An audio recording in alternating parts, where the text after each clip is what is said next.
Hi, time ಎಲ್ಲ ಹೇಗಿದ್ದೀರಾ? Time ಬಂದು 11 ಗಂಟೆ ಆಗಿದೆ.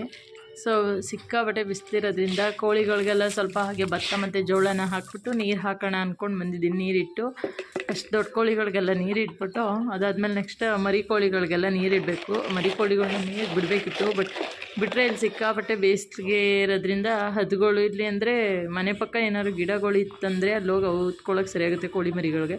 ಇಲ್ಲಾಂದರೆ ಹದ್ದು ಸಡನ್ನಾಗಿ ಬಂದು ಹೊಡ್ಕೊಂಡು ಹೋಗ್ತಾ ಇರೋದೆ. ಹಾಗಾಗಿ ಅವುಗಳನ್ನ ಈಗ ಬಿಡಲ್ಲ, 4 ಗಂಟೆಗೆ ಬಿಡ್ತೀನಿ ಅವುಗಳ್ನೂ.